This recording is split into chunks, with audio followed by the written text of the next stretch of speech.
ajo që pëson. Njëra ndër qendrat rekreative në Prishtinë është edhe klubi i tenisit Prishtina, në udhëheqjen e një sportdashësi, Arben Islami, i cili nuk është se vetëm ka bërë diçka për Prishtinën, mirë po vazhdon që me iniciativën e tij të edukojë në fushë sportive edhe një grup fëmijësh.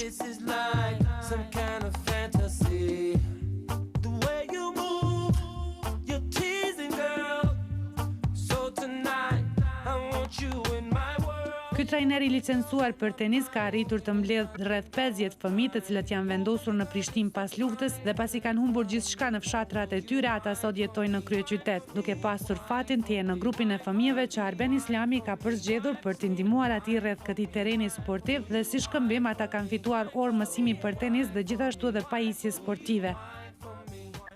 Një iniciativë e tillë natyrisht se duhet përshëndetur dhe zhgënjimi i Arbenit se shteti ynë nuk po bën asgjë për të integruar rinin në sporte ndërkombëtare e shtyn atë që edhe më tutje të bëj krahasime jo më larg se me kryeqytetin Maqedonas. Kjo është puna më e madhe që duhet me bëj shteti, pra me qendra rekreative, sportive në çdo qytet me shumicë. Për shembull e marrim një shembull që është shumë afër, domethënë Shkupi, që ka diku rreth 7 fusha tenisit ose një numër të madh qendra rekreative. Atë model duhet me marr shteti jon që me apliku nëpër këto qytete çfarë janë në Kosovë. Pra Prishtina, si qytet i madh me banor prafërsisht sa Shkupi, ka diku rreth 100 herë më pak qendra sportive dhe rekreative. Të diskutet që i pata më herët dhe që Shkupi, krejt ato qendra rekreative që i ka janë të ndërtume apo të themelume prej shtetit. Që ashtu është. Kena është rasti individit. Po, është individi ose një grup individësh që mbledhen dhe vendosin me hap një qendër sportive, si kjo këtu për shembull, që ekzistojnë prej vitit 1993, pra kur kemi ardhur në këtë vend dhe kemi qitë në dritë një numër të madh të tenistëve, edhe ata janë shumica këtu, janë të parë në Kosovë, dalin jashtë, faktikisht është një pasqyrë e mirë e Kosovës. Gjithashtu mos harrojmë, të huaj që vinë me lujë tenis, këtu thonë që për shkak se ne e kemi hapë këtë vend, e kemi bërë një punë të madhe edhe Kosovës, po edhe atyre personalisht se mos të kishin ky vend, atyre nuk ju kish punu këtu ose nuk kish nejtë në Kosovë, për ndryshe edhe kemi treguar një fytyrë të re të Kosovës. Kjo është që duhet me bëj shteti, pra me ndërtu sa më shumë si qendra që edhe të huajt ta shohin se ne jemi popull sportiv, po jo vetëm i kafenerë. Nëse do kish dhënë rastin me nejt ball për ball me dikën që kish mund të ndryshu diçka, çka i kisha thënë? Unë mas pari kisha thonë atij me u marr me sport pak, me lujt, ose fëmijët e tij të luajnë sport, të mirën në sport. Faktikisht ai duhet me sportin edhe në vesh edhe me marr me sport që me ditë çka po kërkohet. Fatkeqësisht në familje nuk flitet shumë. E di që futbolli po, sepse ka edhe qendra sportive për futboll që kanë hap këta njerëzit në mënyrë private, po për sporte tjera, veçanërisht për femna që janë të lënuna krejt jashtë, nuk ka shumë.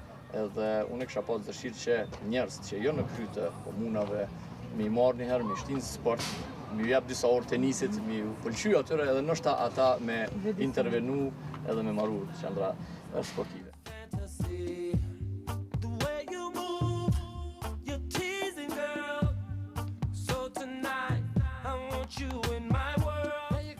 Kampionja e tenisit në vitin 1993, Luljeta Fana, e cila sot jeton në Austri, tregon se këtë lloj sporti e luan sa herë që kthehet në Prishtinë dhe fal këtij vendi ndihet më e relaksuar.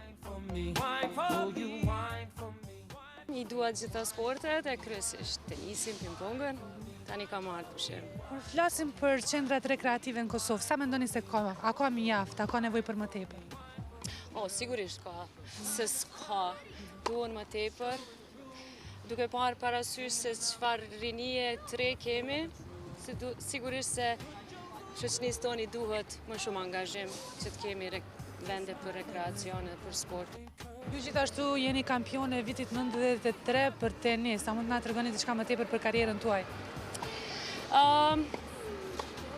Me tenis jam marrë si e re, mandej gjatë kohës periudhës së luftës kam shku në Austri, ku kam studiu, ku edhe sporti ishte mënyra me të cilën unë e kam financu studimet.